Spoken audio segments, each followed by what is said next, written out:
our neighboring country Pakistan has turned into a fortress, and that is because of Israel-Iran war and the ceasefire happening between US and Iran. So, hello and welcome to Next IAS. My name is Tatiksha Pandey. Today we are going to talk about the Israel-Iran war updates and Pakistan's foreign minister's hopes US-Iran will engage constructively in peace talks. So, what is exactly the ceasefire and what exactly is this peace talk plan? We are going to understand about that.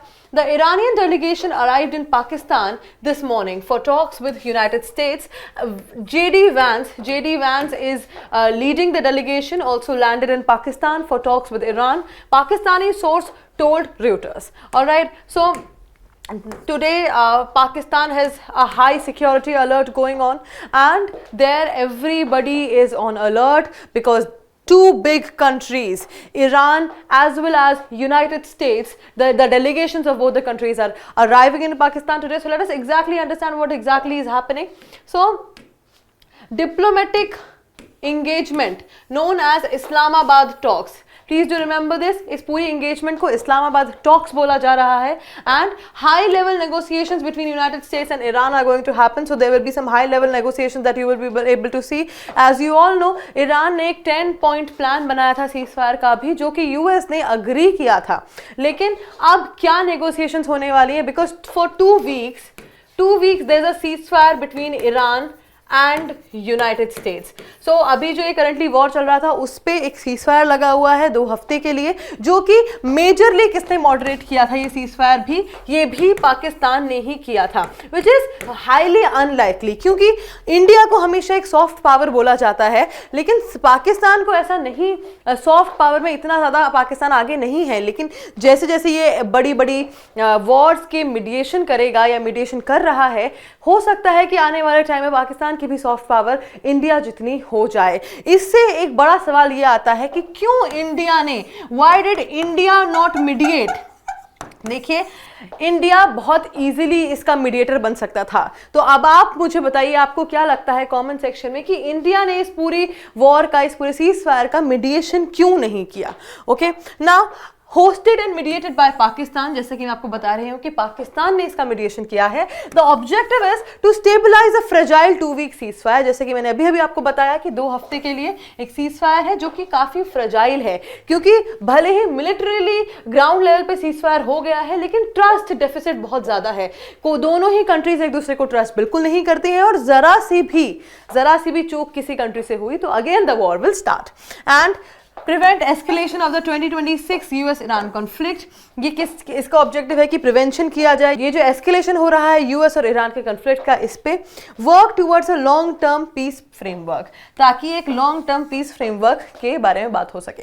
ठीक है, moving forward, let's talk about the background of the crisis. अब एक बार background समझ लेते हैं. देखिए, आप सभी को पता है कि फरवरी 2026 में यूनाइटेड स्टेट्स ने ईरान पर स्ट्राइक्स कर दिया, और इसका रिजल्ट ये था कि एक रीजनल वॉर लाइक सिचुएशन बन गई. ठीक है, disruption in the global oil supply, straight of Hormuz जो बहुत ही ज्यादा इंपॉर्टेंट फैक्टर अभी प्ले कर रहा है इस समय इस पूरे वॉर में, क्योंकि पूरे दुनिया का ग्लोबल अराउंड 20% ऑयल यहाँ से स्ट्रेट ऑफ हॉर्मुज से होकर के गुजरता है. इवन इंडिया का भी अराउंड 70% ऑयल यहाँ से आता था, लेकिन इंडिया ने अभी अपने सोर्सेज डाइवर्सिफाई किए हैं. और कौन इंडिया को हेल्प कर रहा है इस समय ऑयल के लिए? रशिया. तो ये सारी बैकग्राउंड की चीजें हैं जो आपको पता होनी चाहिए कहीं ना कहीं इस वॉर के बारे में. तो 20% of the global oil trade is affected, क्योंकि स्ट्रेट ऑफ हॉर्मुज बंद कर दी थी ईरान ने इस वॉर के, इस डिसरप्शन के चलते. Temporary 2-week ceasefire brokered Pakistan's role. सो मैं, जैसा कि मैंने आपको लास्ट स्लाइड में बताया कि टेम्पररी 2 हफ्ते की सीजफायर हो रही है, और किसने वो ब्रोकर करी है? पाकिस्तान ने एक ह्यूज रोल प्ले किया है इसमें. Moving forward, let's talk about the why Islamabad. अब पाकिस्तान ने क्यों? देखिए, Pakistan maintains relations with both US and Iran. Pakistan के रिलेशंस दोनों यूएस से भी और ईरान से भी अच्छे हैं और इसीलिए पाकिस्तान ने एक्टिवली सीज फायर को ब्रोकर किया। Positioned as a neutral diplomatic platform, Pakistan को एक न्यूट्रल डिप्लोमेटिक प्लेटफॉर्म के रूप में देखा जा रहा है जो किसी भी साइड्स, कोई भी बायस नहीं है किसी भी साइड की तरफ, जिसका इसका एम है इनहैंस करना जियोपॉलिटिकल रेलेवेंस और प्रिवेंट रीजनल इंस्टेबिलिटी, जो इंस्टेबिलिटी हो रही है पूरे रीजन में उसको भी प्रिवेंट करना। ठीक है, focus is not immediate peace but continuing dialogue. अब देखिए ये बहुत ही ज्यादा इंपॉर्टेंट एक लाइन है, ध्यान से समझिएगा।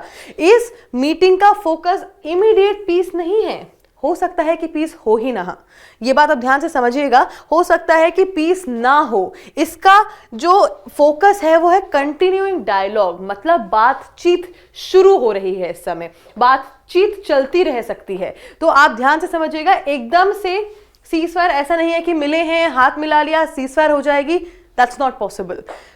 कंटिन्यूइंग डायलॉग इसका फोकस है कि कहीं से तो बातचीत शुरू हो दोनों देशों के बीच में।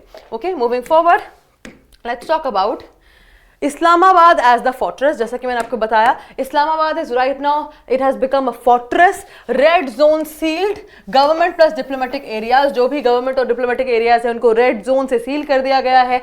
हैवी डिप्लॉयमेंट, बहुत ज्यादा डिप्लॉयमेंट हुआ है मिलिट्री फोर्सेस का, पाकिस्तानी रेंजर्स का। रिस्ट्रिक्टेड सिविलियन मूवमेंट, सिविलियंस का मूवमेंट भी बहुत ज्यादा रिस्ट्रिक्ट किया गया है इस्लामाबाद में। And high surveillance and road blockades, बहुत सारे रोड्स को ब्लॉक किया है, हाई सर्विलियंस हो रही है। किस चीज की वजह से हो रही है? Presence of top leadership. अब देखिए, आप सभी को पता है कि पाकिस्तान को टेररिज्म से लिंक करा जाता है बहुत ज्यादा टाइम। ठीक है, अगर इतने सारी जब टॉप लीडरशिप पाकिस्तान में जा रही है और कोई टेररिस्ट अटैक हो जाता है या कुछ इस तरीके की सिचुएशन बन जाती है, that will be a very wrong impact on Pakistan. तो इसीलिए प्रेजेंस टॉप लीडरशिप पाकिस्तान में इस समय है, इसीलिए पाकिस्तान को एक फोर्ट्रेस बना दिया है। Threat of terror attacks, sabotage and breakdown. ठीक है, इन सब चीजों का थ्रेट है, टेरर अटैक्स हो सकते हैं, सैबोटाज हो सकता है, ब्रेकडाउन हो सकता है, इसीलिए हैवी मिलिट्री फोर्सेस और पाकिस्तानी रेंजर्स को डिप्लॉय करा गया है। Moving forward, let's talk about की पार्टिसिपेंट्स। अब की पार्टिसिपेंट समझ लेते हैं। देखिए, की पार्टिसिपेंट्स हमें पता है कि यूनाइटेड स्टेट्स और ईरान है, लेकिन कौन कौन इनका डेलीगेशन लीड कर रहा है? So as I have already mentioned, president JD Vance is leading the delegation, senior envoys and advisors from Iran, senior leadership including Mohammad Baqir Qalibaf, जो कि एक वो है स्पीकर भी हैं, और फॉरेन पॉलिसी ऑफिशियल्स भी लीड कर रहे हैं इस पूरे टॉक्स को, डायलॉग्स को। Moving forward, let's talk about the key issues on the table. अब की इश्यूज की बात करते हैं कि कौन कौन से की इश्यूज डिस्कस हो सकते हैं जो अभी टेबल पे हैं। First is Iran nuclear programme. देखिए, पूरी लड़ाई शुरू ही यहां से हुई है कि ईरान न्यूक्लियर बॉम्ब्स बना रहा है जो कि थ्रेटन कर सकता है पूरी दुनिया को। तो ईरान का न्यूक्लियर, यूएस पूरी तरह से चाहेगा कि ईरान इस न्यूक्लियर प्रोग्राम को बंद कर दे और ईरान चाहेगा कि ये न्यूक्लियर प्रोग्राम बंद ना हो। ठीक है, US concerns over missile capabilities, US की कंसर्न्स है कि कैसी अगर ये न्यूक्लियर प्रोग्राम हो जाता है तो जो ईरान की मिसाइल कैपेबिलिटीज हैं वो बहुत ज़्यादा बढ़ जाएंगी और ईरान कभी भी किसी पे भी न्यूक्लियर अटैक कर सकता है, ये पॉसिबिलिटी है। ठीक है, Iran support to regional proxies like Hezbollah. अब बहुत बार ऐसा माना गया है कि ईरान जो मिलिटेंट ग्रुप्स हैं जैसे हिजबुल्ला, इन लोगों को सपोर्ट करता है, हमास। ठीक है, नाउ जियोपॉलिटिकल इश्यूज क्या है? Lebanon conflict. अब लेबनान कन्फ्लिक्ट क्या है? जैसा कि इजराइल पहले गाजा पे, ध्यान से सुनिएगा, इजराइल पहले गाजा पे हमास के ऊपर अटैक कर रहा था, जो कि एक टेररिस्ट ग्रुप है, जो कि माना जाता है कि उसको कौन सपोर्ट करता है? ईरान। वैसे ही अब इजराइल ने कंटिन्यू कर दी है स्ट्राइक्स लेबनान पे, जहां पे कौन है? हिजबुल्ला है। ओके, और ये भी माना जाता है कि ईरान हिजबुल्ला को सपोर्ट करता है। ठीक है, अब आप एक बार ध्यान से सुनिएगा, जब 2 हफ्ते की सीज फायर हो गई है तो इजराइल स्ट्राइक्स क्यों कर रहा है लेबनान पे? Isn't it a big question? Okay, so इसीलिए जो इकोनॉमिक इश्यूज हैं जैसे कि reopening of strait of Hormuz, इसकी भी बात होगी। साथ ही ईरान चाहता है कि लेबनान को भी इस सीज फायर में, इस पूरे कॉन्फ्लिक्ट में इंक्लूड किया जाए और उसके ऊपर भी स्ट्राइक्स ना हो।